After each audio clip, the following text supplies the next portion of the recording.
Here's your host, Sean Bond. Hello, everybody. Welcome. We're coming live from the Hot Tub Time Machine. So please, get comfortable. Put your seats in the upright. Well, actually, lean them as far back as you want. And put your trace tables up and let us enjoy the flight. We're not on an airplane, but we will be getting higher in consciousness. How are you, JP, today? I'm, as I said, rather healthy feeling. Been doing lots of digging and shoveling and building.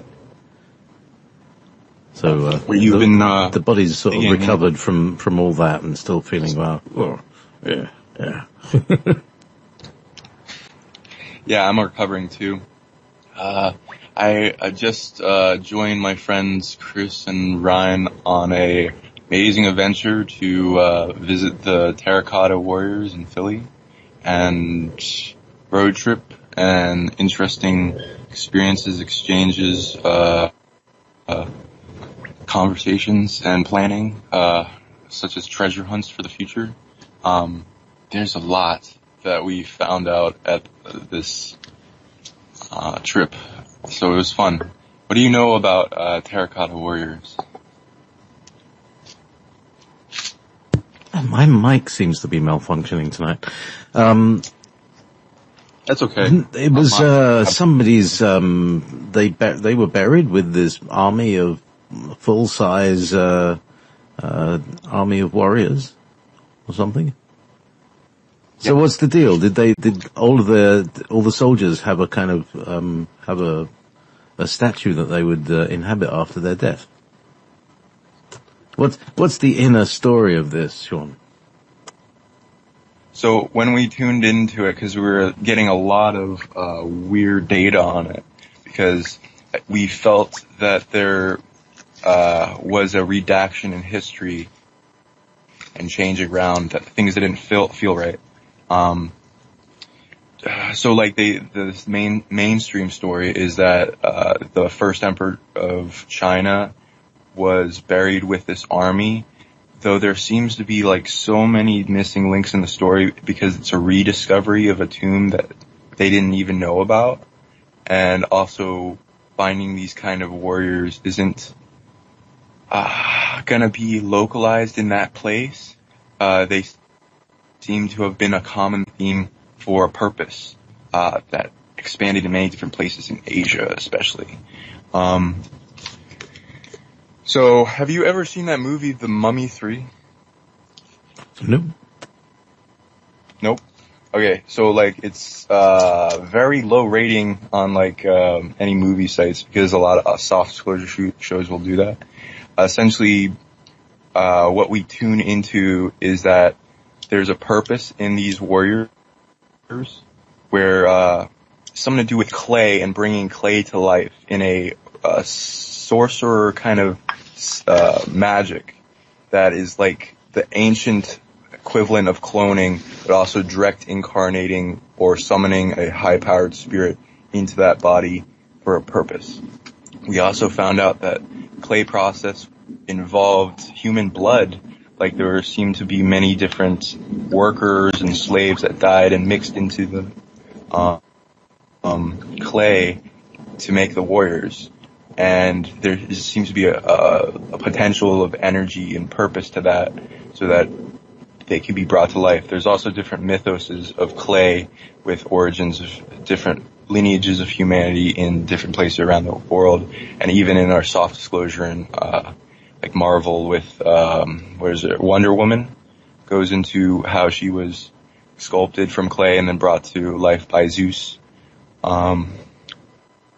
Did you hear of anything kind of like that before? Well, that's a very interesting thing. What is it, clay and iron or something? Because there's iron in blood. Yes. Ooh. Yeah, and like it's not like it's the only type of way to do this. There seems to be different ways, like golem magic, like with Prague, like clay, mud, stone men, metal, suits of armor coming to life, all kinds of interesting enchantment things. So we tune into, for some reason, that there's a big redaction history. Did any of you want to like kind of go into that? What you? Yeah, it was. We kind of interviewed. This is Ryan. Hey, Jay, how you doing? Hey there, Ryan. Good to have you here at the. This is Kathryneichman. Is that correct? This is Ryan Eichman. Yeah. Good to actually meet you in person. But yeah, we were. I wouldn't recognize you with your clothes on, honestly. I would hope so. Yeah. Well, we were recognizing the magic of why the purpose for the terracotta and going into other types of terracotta, because terracotta means pretty much. I forgot the direct translation. Was it kilned clay or something? Yeah, kilned clay or kilned earth. Yeah. And it's like a practice. I think it was from another universe as well, where they would actually infuse the iron in the blood or infuse the blood with the clay, and then there was a bunch of different ways that they're actually being used. Some would be to transport some sort of. They were always army theme, at least a militia or army theme. But we went into a lot about the terracotta. It was actually great experiencing that technology of that actual piece that was a terracotta. You know, they had it at the museum. Go ahead. Huh? Hi, JP. This is Chris. Hi, Chris. You've never spoken with me before, so hello. Hello. Codename Skywalker. It's codename Luke Skywalker. Okay. Yeah, and today I'm in charge of electricity in a hot tub, so I'm a very responsible position. You've got to look after the force and make sure it flows. Yes, correctly. Yeah, I wanted to add that, when you see the terracotta, first of all, it's not just, obviously everyone thinks of the warriors, but there are also many horses that were involved in the terracotta, army as well. So I thought that was interesting. It was both men and horses. And the other thing too is, it's like traditional history says it's guarding the tomb of the first emperor of China, blah, blah, blah. Well, the first emperor of China's tomb is located, 22 miles away. So that wouldn't be a very effective way to guard someone's tomb. So you start to see some holes in that, and also the height of the warriors. Like, these guys were 6 feet plus tall. I don't know many, people from the nation of China that would fall into that category. It's difficult to find thousands of 6 feet tall people. So when you start looking at those physical properties, it also makes you say I don't think history got this one quite right. Well said. What do you think about that? So, go deeper. Yeah. Keep going. So when we tuned into it, it seems to be a magic that existed in a lineage technology. Don't know why it's coming up. Can you still hear me? Yep. You haven't dropped us great. in yet. Screen's freaking out. Okay, I don't know why it's freaking out, but anyway. Probably getting wet. Yeah, that's probably why. Yeah, and it's a touchscreen, so it's buttons are freaking out. But so we tuned into Mongolian influence. So with Genghis Khan and even before him, there seems to be a lineage of magic technology that would be going into direct manifestation of spirits into bodies of clay, such as what we described with the clone, and then that passed down. They seem to have inherited some type of Atlantean technology that would allow them to be more easy to initiate the ritual. The ritual seems to need 13 sorcerers or mage or whatever. The whole ingredients mixture for the clay, and the Atlantis sacred object, which can, there's like multiple that were able to be used for this purpose, and they have been lost more and more as time progressed. And I don't want to go into where they are now, but at the end of it, there seemed to be a loss, or the technology was stolen, and they had to try to make up for that. So I tune into a negative ritual that was done in, desperation, that required a larger sacrifice of people in, like slaves and workers in the ritual, to bring forth like an army of 300 to life. And then there's like attempts before that that were less harming to human life, and it was an interesting exchange in this whole thing, because they're giving up what they perceive as lowly workers to bring forth advanced, powerful spirits in sculpted bodies that actually is pretty intensive work to create, as well as horses and all that. And there seem to be a bunch of different successful points of, mostly with the Atlantean technology, where they are able to do this in different places as well. I tune into that this isn't the only tomb with a bunch of warriors waiting to be utilized. There seem to be scattered hidden ones all across China, as well as going into Mongolia, some parts of Russia, etc. And it's interesting to me as I tune into more about it. Not saying that I'm totally right. It's something that I can't really confirm with almost anyone else, so I'm being cautious with it. But I'm sharing with you what we're figuring out about this. And Genghis Khan seems to have had a very uninformative, trying to match up with his lineage in existence, dates of birth and death. And when I tune into those, they're not accurate at all. He seemed to have lived way longer than what they're giving him in lifespan, and even going way farther back in when he came into existence, past the date. So that's interesting. And this is a whole dragon family lineage of creation that a large amount of people in the human population have, because he bred a lot. So, do you know much about Genghis Khan? Apparently, lots and lots of people have got his DNA. Yeah. And that's like, there's a lot of, a lot of raping and pillaging. Yeah. I mean, yeah, local level of reality conquering. He's not like the best person in the world at all. He apparently was reality bubble conquering for Earth. So in that regard, he's better than other reality conquerors that are doing it for domination control systems.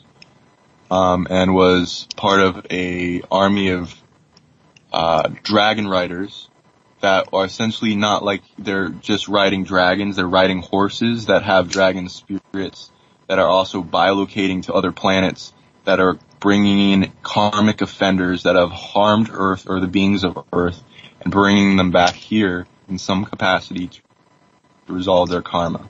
And they're doing that a lot. And their lineages are continuing to do that, and if you have the lineage, you have access to that technology and being initiated into that mystery school, as well as many other mystery schools, because his DNA holds lots of supernatural abilities, such as iron shirt technique, which goes into qigong, and being able to create a psionic barrier and shield of qi that makes it hard for weapons to penetrate your skin, and being able to train that to get it better and better in taking on elemental qualities, such as scaling it from like usage of hitting yourself in the stomach with it, or whatever place in the body you want to get hardened, of certain soft types of wood, going up to like cinder block, stone, softer and then harder, and then going into categories of metal, and having like iron fist,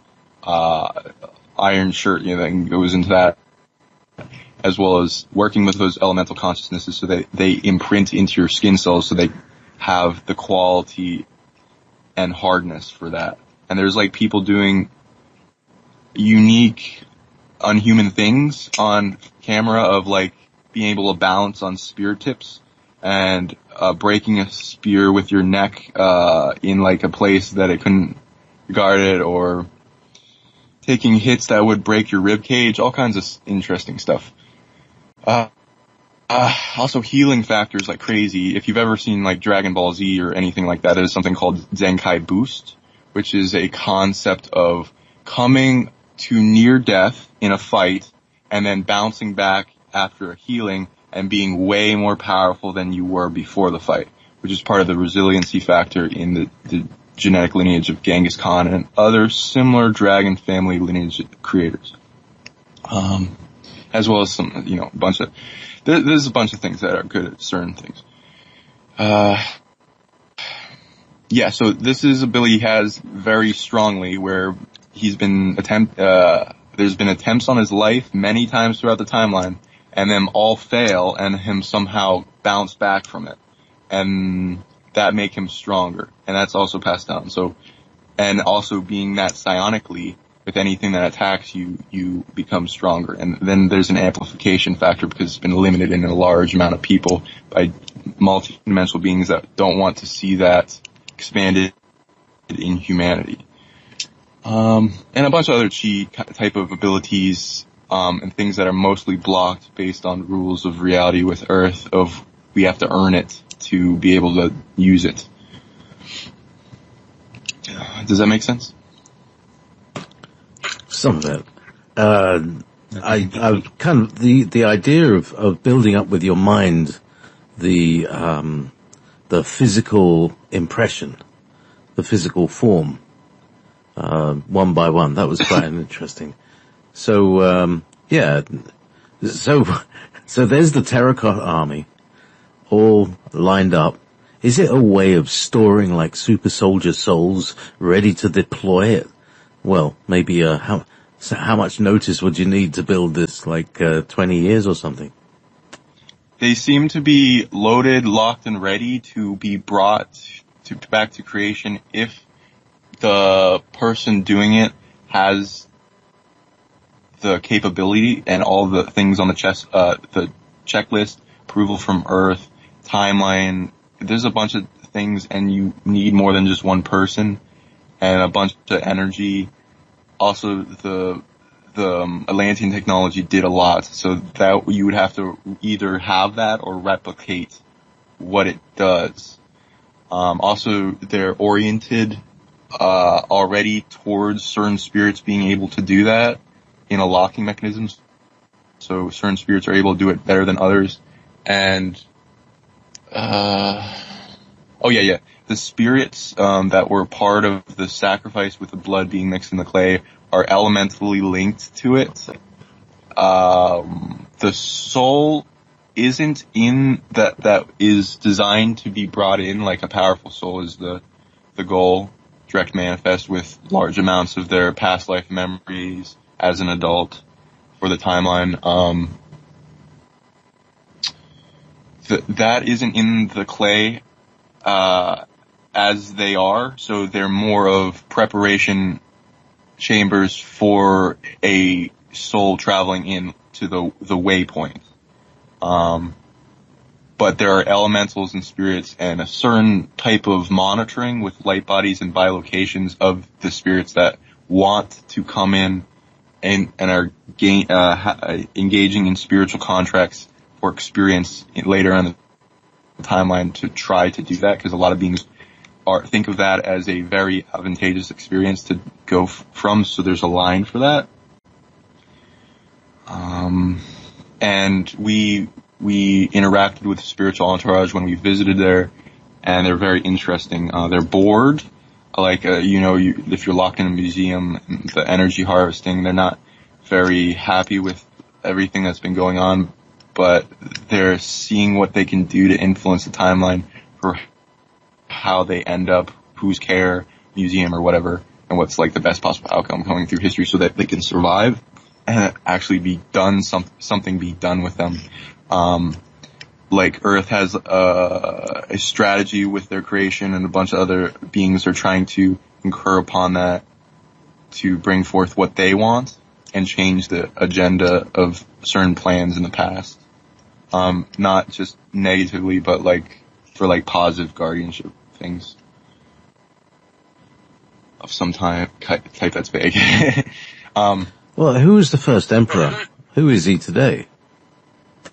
Or she? What do you mean? Who is he today? Like, what is he doing now? Yeah, the first emperor. Who is that? Lao Tzu?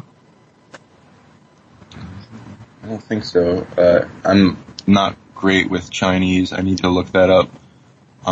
He had his name there 500 times and I forgot to. Yeah. Right. Well, we'll look that up. But, when we tuned into him before, seems to be a big mover and shaker in, reality bubble conquering and merging, which was necessary for China's timeline. So not an entirely bad being, but I think there's large amounts of, propaganda, of course. So I'm not gonna comment on what his personality was. I do tune into that he has rare DNA, like really rare DNA, and has unlocked a certain level of spiritual growth to where to maintain what he's been doing of like merging China together, and then that being carried on till the future, and the timeline protection, all the things after his death, that he needed a collective consciousness of 12 beings in one body to be able to maintain aspects of the reality to do stuff. And do you think he was a part, yeah, like, he might have stolen or captured or came across the, Terracotta warriors in some way? In any interaction. I have to look more into that. We're still researching because we gotta, deal with. Do you know much about Chinese propaganda? They have a great firewall of China for the censoring of the internet. All right. So, are you actually in China in a hot tub? No. Okay. Yeah. Sorry. So you're still in Boston, right? We are in Connecticut. Where are we? Well, New England. Oh, we're in New England? Okay. But in Connecticut, yes. Okay. Yeah. So we're in the hot tub time machine in those places. And we can also go into time stuff if you wanted. What, has been coming, in your radars of recently in information? I've been watching the TV series Dark.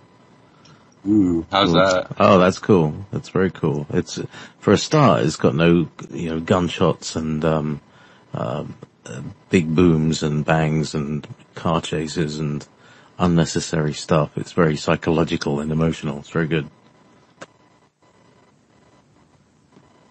Yeah. Has it got like interesting soft disclosure concepts? I heard it was good. Yeah, well, basically about the time loops. The 33-year cycle is what they talk about. And there are people who are like disappearing they're in 2019, and there are people thinking in 1986 and 1953. And there's these like, 33-year cycles. So, it's when the sun and the moon line up. It's probably when the days repeat. When it's always a Monday, that day is always a Monday, and it's a kind of reset thing. Well, like imagine being that Monday. Concept? Sorry? Like Groundhog Day kind of thing? In a way that there's a time portal that happens. Anyway, that's the purport of the show is that people are disappearing and they're reappearing, in the past 33 years and like little kids end up growing up and becoming part of the time loop. And, you know, it looks like there's this weird, the whole village seems to be kind of entangled in this really strange world. Anyway, I recommend it. Dark. It's on, it's German as well. Watch it with subtitles. It's much easier. Cool. Yeah, I'll check that out. I wanted to introduce my friends that are starting a YouTube page with called Emanating Sovereignty. Yeah, did you want to ask a little bit about that, Roy? Yeah, Emanating Sovereignty. I just put a show up with Sean, speaking about different things like urine therapy, you know. You bring that up. Yeah. In the hot tub, very good, yes. Yeah, so we're all pretty much getting urine therapy. I mean, it already happened with me. Oh, so, thank you just so much for doing that. I'm kidding. Jeez. Emanating Sovereignty. We just had a channeling on the 18th of February that we decided to film, and it's on there, and it's speaking about a lot of different concepts. We were speaking to a channel who was actually channeling a council of 12 from Pleiades, and one of the council members was, I guess you could say, his future life, or you could say the past life self would be the channel. But they're simultaneously, you know, having their lives. But the council member was the same, I guess, soul stream, or the one incarnating as the same one he was talking to on the council. We kind of go into that too. It's pretty awesome. But yeah, I'm glad to be here, in this hot tub time machine. I can go ahead and join in on the talk as well. And Chris is here too. Yeah, I'm just happy to report that the electricity is still working fine in the hot tub. No one's underwater gurgling yet. And by the way, guys, you should know that I put that dye in the water, so if someone does pee, it makes like a red circle around you, so you can't escape. Move around there. Yeah. Put the dunce hat on. Drop dust. Yeah, we also were like looking at like making plans on doing some filming of like exploration type operating systems and teaching kind of concepts for people while in the field.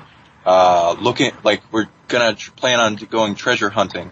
We got like a metal detector, and we're gonna start doing some psychic tracking in the maps of the area. We've already found some interesting spiritual things that we've been working with and getting confirmations of working with them, and it amplifying our lives quite a bit. We discovered right behind the house there's a marsh.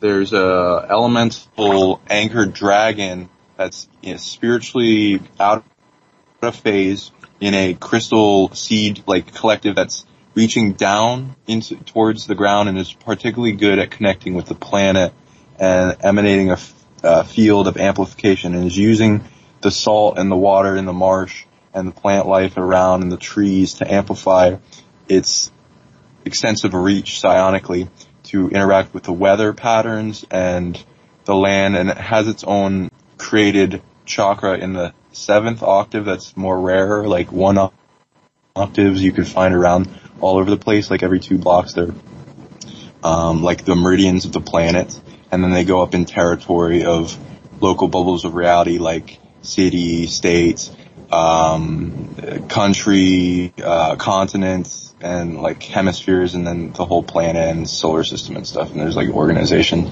processes of finding them through the lines, and they're a little bit different than the Curry and the Hartman lines, which are great to understand, like you will go into with and the people's ability to find them and make sure that their house is feng shui with the placement of the best possible things to make their house environment peak potential for growth and feeling amazing and all of these other things, so that you can talk a little bit about that, JP. You're very wise with those Hartman and Curry lines. Yeah, but there's the ley lines as well, which, and then there's the mushrooms. Yes, mushrooms. Like the mycelial network that connects the ley lines to the local lines and all that stuff. That's a whole other level of frequency, isn't it? Yeah. Mushroom magic and the fungi kingdom. We're all fungi's here. They're super powerful, and I found out recently there are certain introductions of rare genetics into the human DNA technology, because we're like super hybrids. Some lineages have gained lineages of polymorphic DNA, which is like shape-shifting DNA for different types of elemental expressions like trees or crystal communities. Interestingly, they have a different lattice of kind of structure to their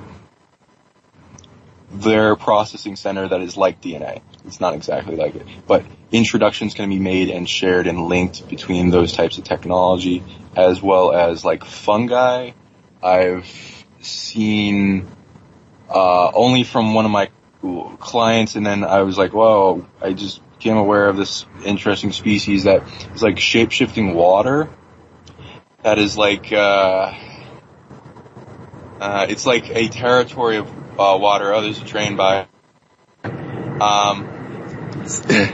It's a territory of water that's movable in consciousness, and it can shape, shift, and form into different structures, and even solidify as a human if it wants to in different points. That's what the DNA technology allows.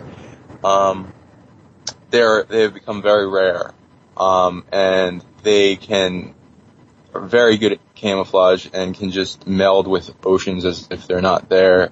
I tuned into one near the north coast of Australia, and I don't see them often.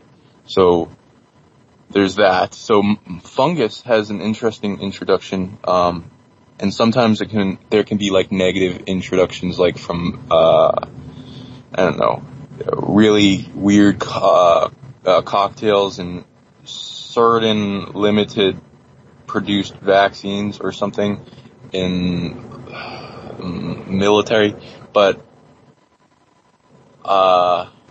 like funguses that are good at targeting negatively biological systems and have a program to try to introduce their DNA to those biological systems to either take them over, kill them, limit them psionically or health or all this other factors, and the body can form an immunity to that as well.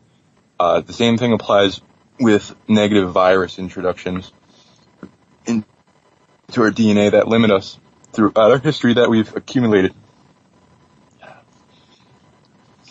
So, what did you guys think about, with the treasure hunting idea, and bringing forth that for the audience for the future? Yeah, we could easily put on, document that and actually have a show. And the goose just agreed. There's some geese. Sometimes they agree with us. Like we were jamming with them last night. Yeah, they joined in. That was awesome. Yeah. But I thought it was interesting also you were tuning into, the giant energies, like a species of giants. So there's probably some sort of very large bones around here. Yeah, we tune into a bunch of Native American mounds around the area that we are going to go explore, because it's like there's hills of rocks all over the place, and people don't really quite know what they are, but some of them have more to them in like grave sites, and some of those need to be left alone, but we're going to tune into the ancestors of different places and see what's going on in the area, and if it's accessible or loud and barely anyone knows about it, and we are all about being sacred, then we're going to go exploring and see what we can do with these places. Even if we don't end up taking anything back, we don't care. And sometimes we find chakras there that we want to activate and link to our late line network and fortress. And it expands our journey and amplifies the earth becoming in unity with us, and then becomes very entertaining. Because we also came up with this idea we wanted to go into with going to places and Yeah, we were talking, this is Chris again. We were talking about the whole concept of, I'm not sure if I want to call it treasure hunting, because it's not just treasure, it could be other spiritual types of treasures as well. But Sean has a very unique skill set that, he's willing to teach, and he's also willing to help people find things perhaps on their property. Someone might even give him a donation, let's say, to come to their location and to see what's on their property, because they might be surprised and they would otherwise have absolutely no idea. So what we do is we have a GoPro camera. We're going to try to document our hunting for these types of objects that Sean's identified. And I think it's just going to make it so much real. So once Sean identifies a location and we go there and we actually find an object, that is just going to bring things home to people that not just that his abilities are real, but everything else of the spiritual nature truly is real. Okay, guys, this time just stick to the script. Kit Kat with we did tune into, besides Native American sites, we tuned into, if you ever go down the rabbit hole of Gigantopithecus, which is one of the humanoid species around the planet that intermingles with our DNA in different ways. This thing's fucking with the camera again. There seems to have been an interaction with Native American history, with such as the Lenape tribe and different tribes going way back in their history of giants, and either clans of positive ones that united with certain Native American tribes and negative ones that were cannibals. And even skulls and old newspapers will go into finding old bones that were then confiscated by the Smithsonian and other archaeological redactor organizations that have a certain paradigm that they want to keep going, and everything else that doesn't go along with that paradigm that they collect goes in the basement, and barely anyone sees it. And some friends of mine, we went to a piece of land that was secluded and found really interesting stone artifacts of giant stone axe heads, and they found spears, giant stone spears, and these interesting crystals that were very rare, that I will also be sharing a little bit more with the public on future shows that are very important to the history and need to be known about eventually. But yeah, so seems to be a lot of evidence for giants that is being covered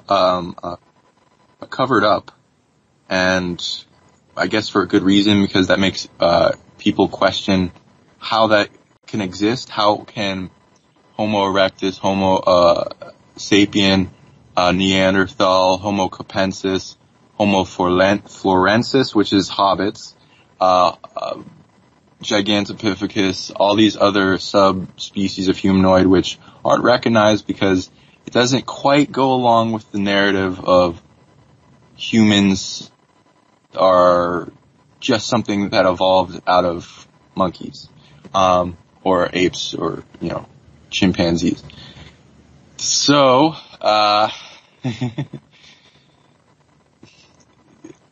there's a lot of people coming up with theories based on what evidence is being found on that.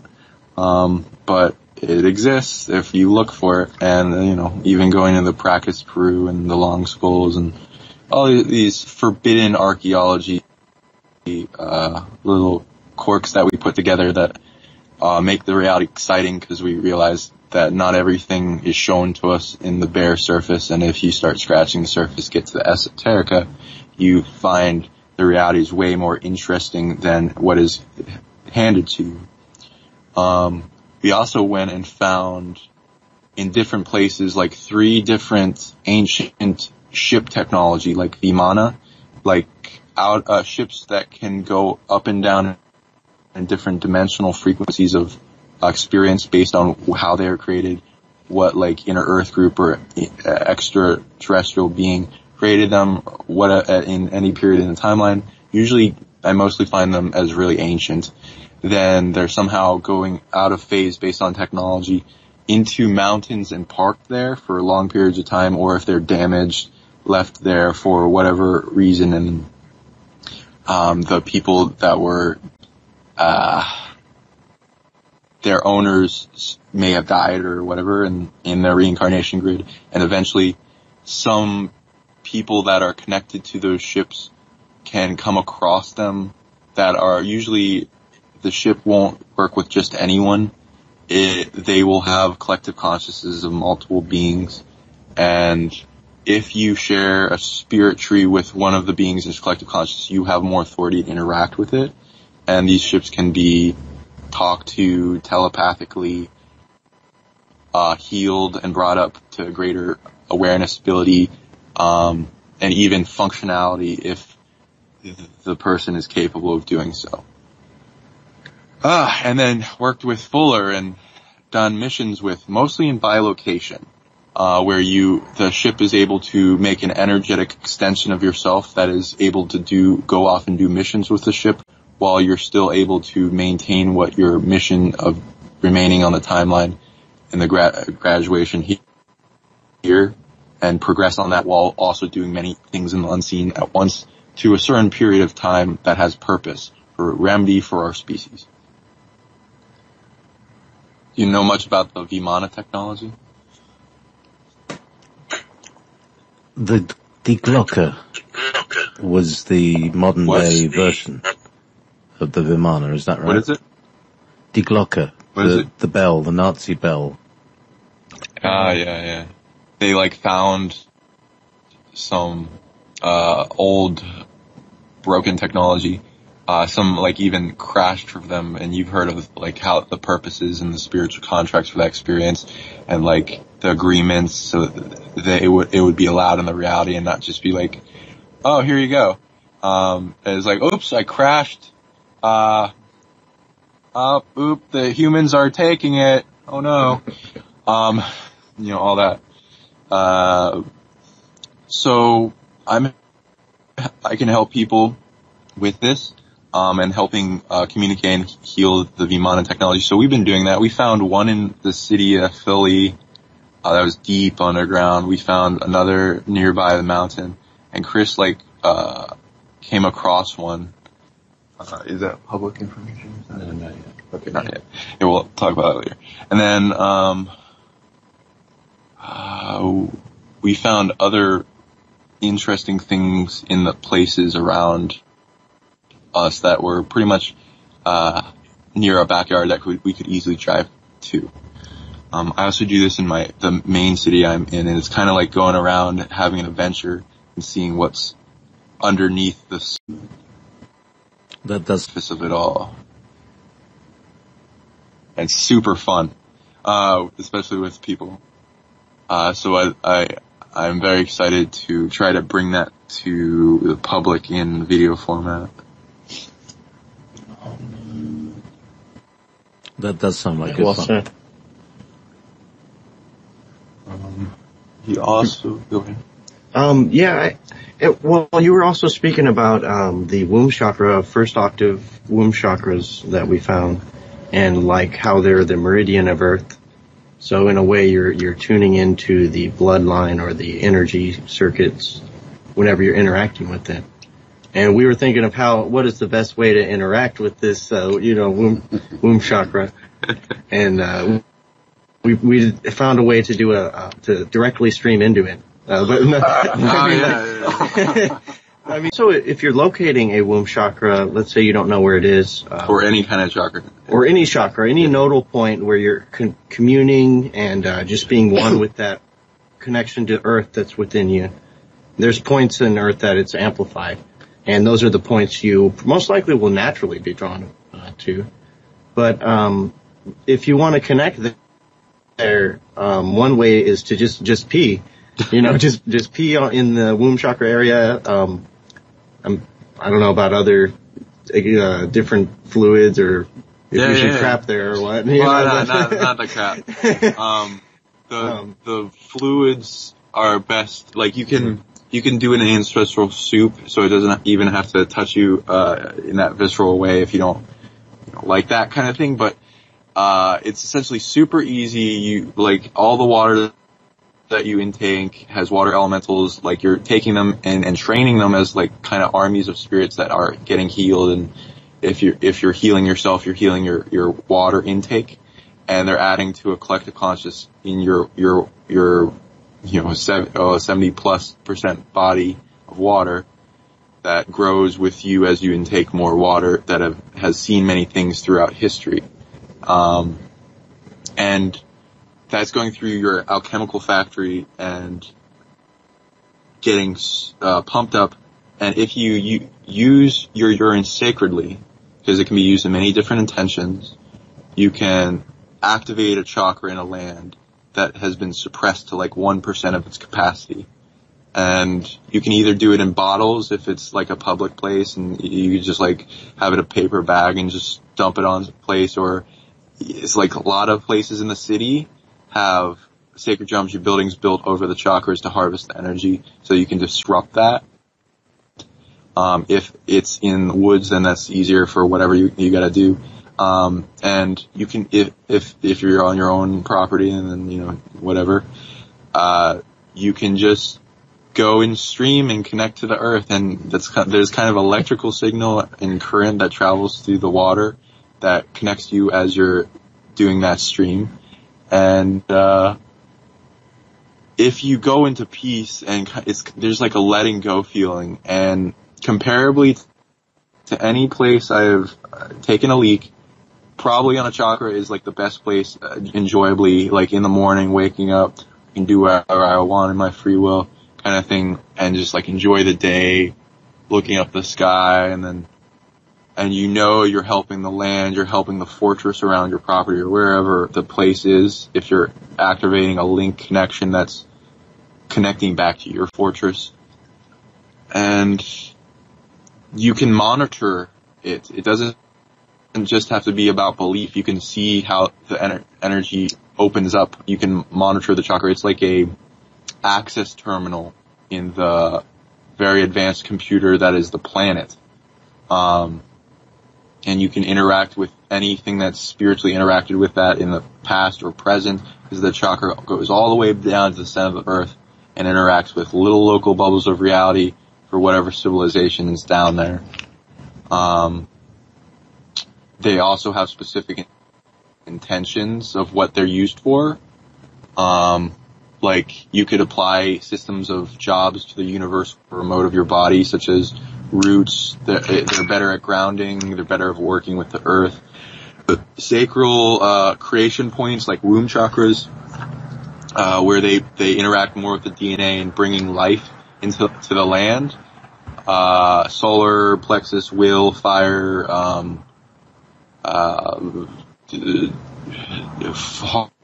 hearts does a lot. There's a lot of heart technology that you can do without those. It's going on up throat, third eye, crown, and sometimes if like they're specifically used by certain types of beings, they can be good at certain jobs better than others. So there's a lot. And if you have them activated on your property, then the whole property gets kind of a lighter feeling to it, and it's less incurring upon it. There's more spirits working to protect your property and territory, and reclaiming authority and energy it takes to maintain the bubble of reality and protect it from incursions that want to limit the beings in the household or whatever career path they're on, or manifestation, sight, certain talents, inspiration, things zapping their energy, haunting scenarios. If you work with the earth and resolve things, you can resolve like bleeding wounds in the timeline or space-time of things that have happened, like traumas, deaths, spatial rips, void space portals, haunted areas, drug overdoses, all kinds of things can open this stuff. Even like in the bigger scales, like something actually trying to like really harm a person.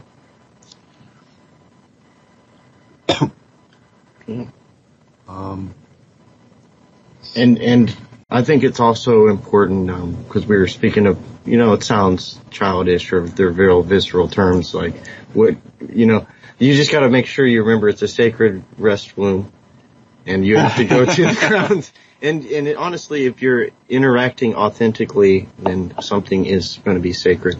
But you actually will call in, the moment to make it sacred, and that could be your source point, because some of these are higher octave chakras, lower octave chakras, so they're more crucial meridian points at some of them. So you can blast the whole system, like by working through that artery, by making that very sacred. That's your sacred space that you're going to. Yeah. And you also you touched on, you could, if you don't want to mark it with yourself, you could also mark it with yourself through ancestral soup. You mentioned ancestral soup. Mm-hmm. There may be some listeners or, some viewers who haven't heard of ancestral soup, possibly. So it is dealing with your own creation, right? That's where you pray over this. Would you have an explanation for, my understanding for an ancestral soup would be you go into your own practice of making a moment sacred. You in this ever-present moment, in the now moment, will be actively being the I am and choosing to emanate yourself to empower this sort of soup that you're making. This will be giving offerings to the ancestors. This will be you receiving these as well, and it's in union and communion with the land. You'll go ahead and put in all the prayers that is in your hearts. You can sing, just be boiling some water. You don't, to make an ancestral soup, you can make an actual soup. You could boil some water. You could do it over a sacred fire ceremony. It's really open. So the amount you put into it is the amount you're offering. And you'll go ahead and just cook this, boil it, over, it doesn't have to be boiling the whole time. You would want to just simmer it like it's a soup. Even if you just have a bouillon cube and water. And you'll be saying, all your prayers, and then you'll go ahead and place that on that sacred point that you found. Would you have any, way that someone could find, these nodal points or these womb chakras? Yeah, and all chakras emit a certain degree of energy that changes the environment. So you can find it with dowsing rods, you can find it with kinesiology, sensing equipment, biofeedback.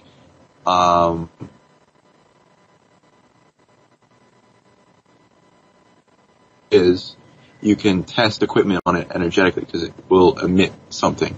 It doesn't have to be electric current that's emitted from it, but sometimes there's electrical current emitted by certain places if they're powerful enough. But there is some type of energy that can be picked up from it if the sensing equipment is strong enough. Do you want to go into any interesting musical technology that you've learned as an example of what you're bringing to the table towards your eminence of being? Very nice. Well, I feel what is music? That's a question anyone can ask. Everyone will have insanely different answers. What is music? I know JP jams and he plays and he's played live and he's tuned into different levels and aspects of music and the different points in it, being an instrument and the whole orchestra of whatever's orchestrated at the moment. And when you're actually playing an instrument, you're tuning into the environment, the whole mood of it or the whole coloring of the reality. We are all light. Music is a coming together of the little colors or the sparks or the fires, which we all are. They're all light of all of us. Tuning in with some sort of instrument to play music with the all, you are actually going in that space where all is in the sound or all is in that bubble of experience. It's going to be colored with that overall color of the music. And there's still different colors inside there's conversations at tables while they're listening, But overall, you're tuning into the whole bubble, and you're able to, not the word control, but you're able to influence very directly the guy over in the corner, or, whoever's there.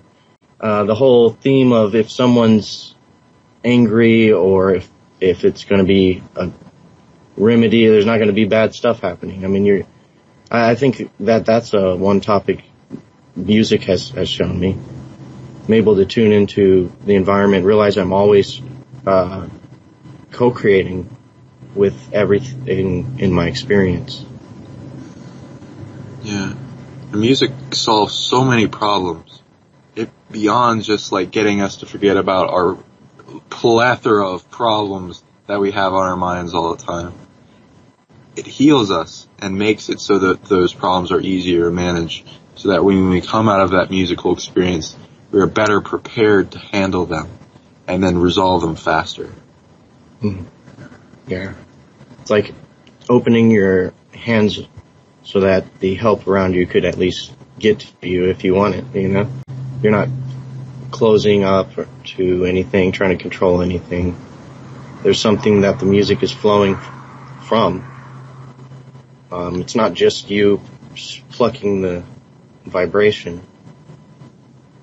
It's you plucking the vibration while everything is vibrating all around you, and you're at an instrument to control this and output this for that harmonization with the everything around you.